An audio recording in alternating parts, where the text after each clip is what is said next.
The Eagles have received more bets and over twice as much money to finish with the NFL's best record as the rest of the NFC combined. Really? Combined. Yes. Let me get this straight. The NFC's best record. NFL's best record. NFL's best record. NFL, they're going to win the most. NFL. Well, that's not outrageous because the AFC is. Yeah, the AFC's tougher, so that part makes some sense.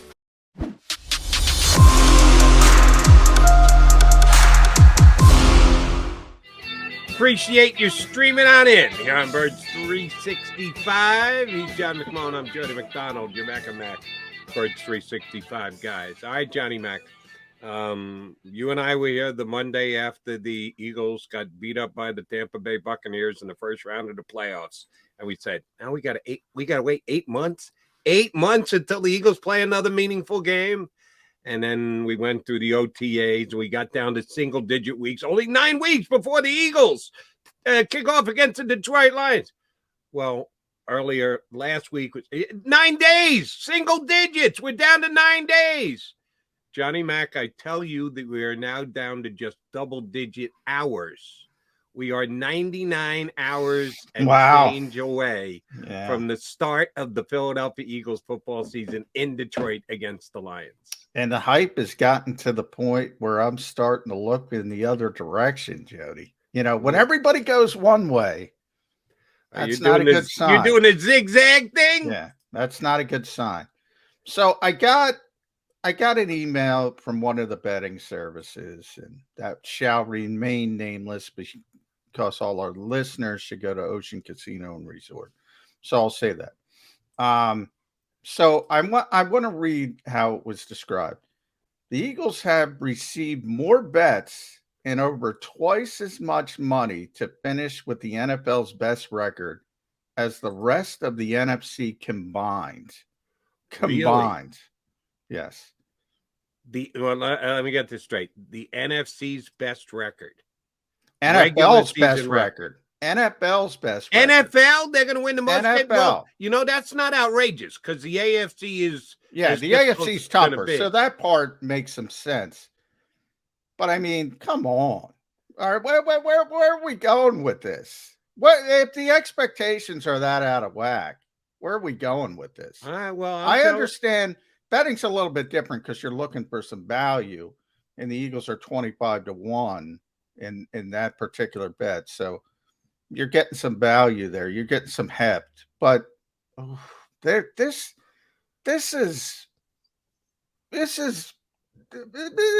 becoming the tipping point to me. Okay, this is becoming the tipping point where the expectations are getting a little bit outrageous. Let me try and see if I understand. Are you talking about winning the Super Bowl or winning the most regular season games? Winning the most regular season games. There's a little bit of a big difference. There's a big difference because the AFC's better and the AFC's going to beat up on each other. So you could finish with the best record if you're the best team in the NFC. And maybe it's more likely the best team in the NFC finishes with the better record than the best team in the AFC for that reason. I agree. But the AFC team wins the Super Bowl because they're better. That's a potential scenario. So this wagering site you're talking about has a separate pool for who is going to win best regular season. Who is going to win the most games, and the Eagles are 25-1 in that? Yeah, Eagles 25-1 have received more bets. That's not an outrageous bet. I think that's a pretty good bet. You're looking at it and going, wait a minute, wait. Well, I'm actually going, I'm thinking about it. Well, I'm saying betting's a little bit different than just saying they're the best team. I agree with you. You're looking for value. You're looking for all this stuff. But what spawns from that is the expectations. It is more than that. And I think the expectations for this team, I always use that term skipping steps. I think people are skipping steps with this team. I really do at this point. Look, there's a lot of potential. I'm not saying they're not. I expect them to win 11 games. I expect them to win at the NFC East. I expect them to go to the playoffs. So Don't start with the I hate the Eagles stuff. I expect them to be a very good team. I can't go that next step and say they're a legitimate Super Bowl contender. Maybe I can after a 2017 type Carolina game somewhere along the line, and maybe we say, whoa, this team's better than we expected. But I'm not there yet, Jody. And I think a lot of people are. Okay. I can tell you one that is. You're looking at them. Because I am officially, as of today, this morning, right now, 8:07 on the Wednesday before the season gets underway, I'm jumping to 12. You and I both, when the schedule came out, we went through it. We both came out at 11. I think we both, as a matter of fact, said, if not 11, go up. No, you said go back to 10. I'm still going back. You're going backward to 10. Yeah. Oh, I'm not only a strong 11, I'm officially a 12. I think I'm a strong 11, but if you force me, if you push me, and I like your exercise there, I've said that, I like it. I'm still going backwards. Well, then you're not a strong 11. The only way you're a strong 11 is if you look at the camera and go, if it's not 11, I'm going up to 12 rather than back to 10. Well, by strong 11, I mean, I think they're going to win 11 games. I think I'm very comfortable with that number. I'm not comfortable with 12. So, depends on your definition. I'm going at 12, and I think I mentioned this here on Birds 365. Oh, I bet the Eagles to be in the Super Bowl. Yeah. Against the Miami Dolphins. Well, you're part of it too, Jody. When I got to listen to you. If the Eagles get bounced in the first round of the playoffs, you can have at me come when you and I doing Birds. Well, I got the Eagles getting bounced in the first round of the playoffs, but I do have them having a home game, but I still think they're getting bounced because I think there's going to be a veteran playoff team that's a wild card that's going to come in here, whether it's Tampa Bay or Los Angeles, and everybody's going to talk, well, it's going to be cold in January. No, those teams know how to win. And that's where I think some people, not you, but some people are skipping steps, and the assumption that you see it all the time. You saw it with Buffalo last year. I mean, Buffalo should have won that game. Let's be honest. Sometimes you're going to learn from a loss like that, and you got to go along the way. The Rams are a perfect example as well. Before they get over the hump, made it all the way to the Super Bowl, had a terrible Super Bowl against New England. I mean, just an embarrassing performance from the coaching staff against New England, and they learn from that. And it can go in a negative direction as well, but for them, it didn't. For Buffalo, we'll see. Well, it took a couple years for the Rams to turn. Yeah, but they're always in the playoffs. They're always in the playoff mix. And that's the thing Andy Reid always preached, which I agree with. Just get there, and you never know what happens. So from that standpoint, look, the Eagles are going. You never know. You never know. But there's a lot of teams with experience. I haven't even brought up Green Bay. There's a lot of teams that are going to be there with experience in playoff situations. And the Eagles got some last year, but it wasn't positive. But it helped. I'm not saying it didn't help. It helped to go through that. But then let me ask you about one of the teams you just mentioned. Is Green Bay's playoff experience helpful? Well, I know is the problem with Green Bay, and Green Bay's out of whack. I always say Green Bay has the most spoiled fan base in the world. I've been saying this for years. They don't know how the other half lives. They've had 30 consecutive years, Jody, of Hall of Fame quarterback play. Hall of Fame quarterback play for 30 consecutive years. And there are some teams that can't find a quarterback to save their lives, even a decent quarterback, never mind a Hall of Fame quarterback. And they only have 2 Super Bowl championships to show for it.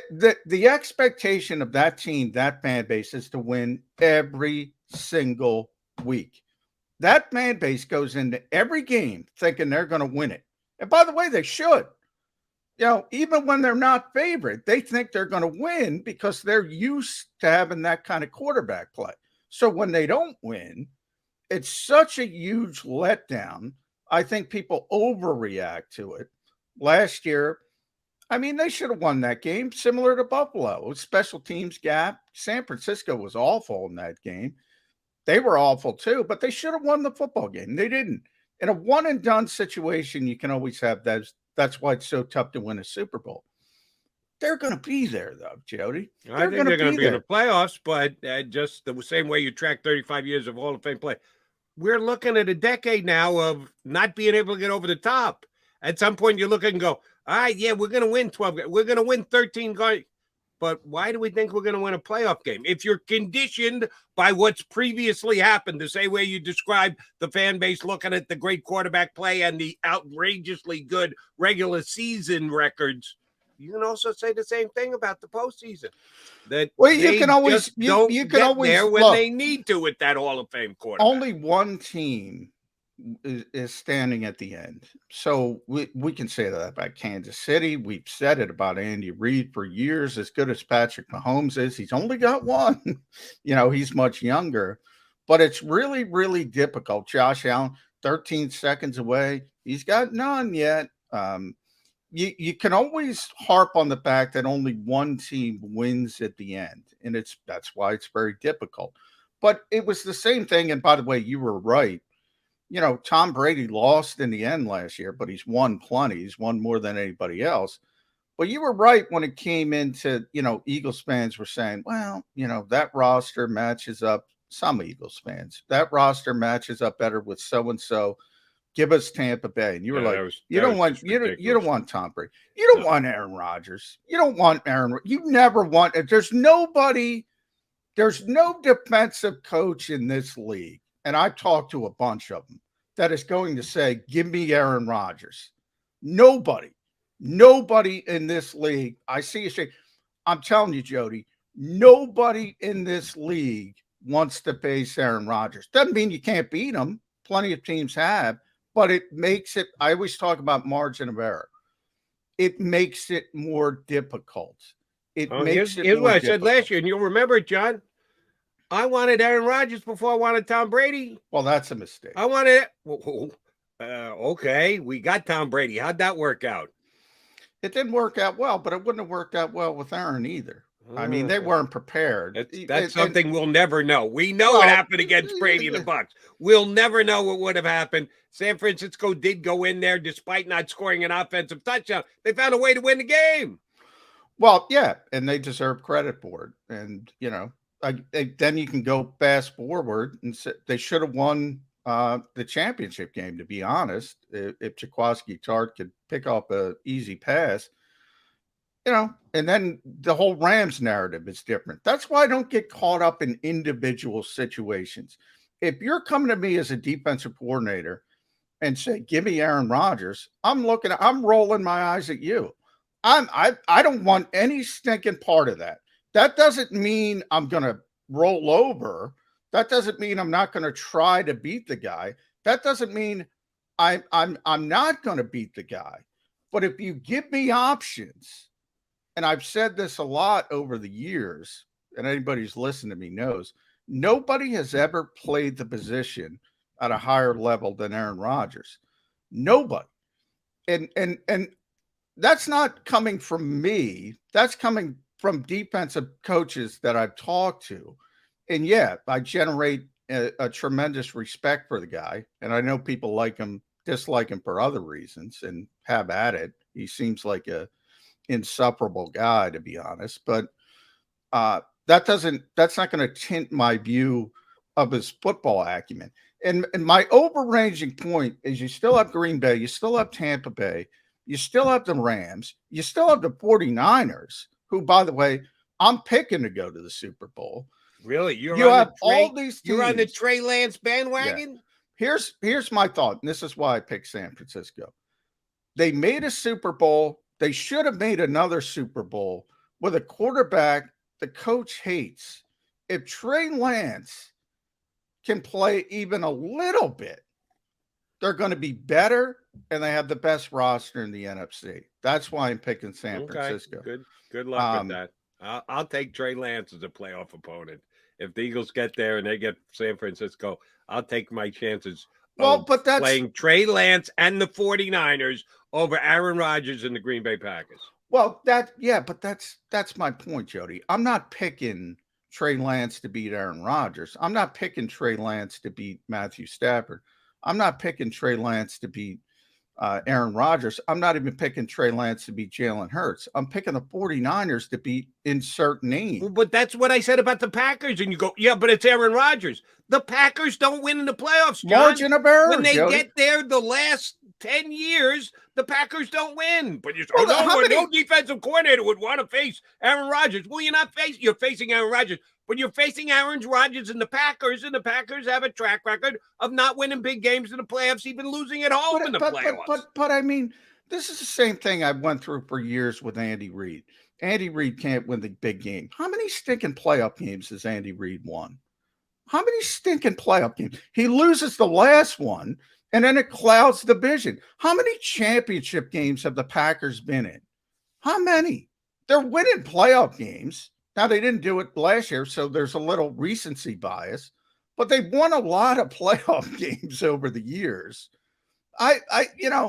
If it becomes, and I say this all the time, if it becomes Ricky Bobby rules, and if you're not first, you're last, all right, then everybody's a disappointment. And guess what? The Eagles are going to be a disappointment. But I don't look at it that way. I look at, and this is when I talk about the Eagles offense, and we'll get into this, and we got our buddy Mike Gill already hopping in the green room. But I say the Eagles have to maximize their chances. They have to maximize their chances. They don't have to maximize the Chargers' chances or the Bengals' chances by trying to turn Jalen Hurts into Justin Herbert or Joe Burrow or anybody else. It's Nick Sirianni's job to maximize the Eagles' chances, not anybody else. Right. Some other teams have better quarterbacks, but the Eagles might have a better roster. So that's already what we're talking about. Because guess what? Dallas has a better quarterback. But I pick the Eagles to win the NFC East. Well, at least you got that right. All right, John McMullen, Jody McDonald here with you on Birds 365. As John mentioned, our usual Wednesday guest, Mike Gill from 97.3 ESPN down at Shore, ready to hop aboard with us as the countdown to the Eagles season is in double-digit hours. 99 and change before the kickoff against Detroit. We'll come back, kick it off with Mike Gill next here on Birds 365.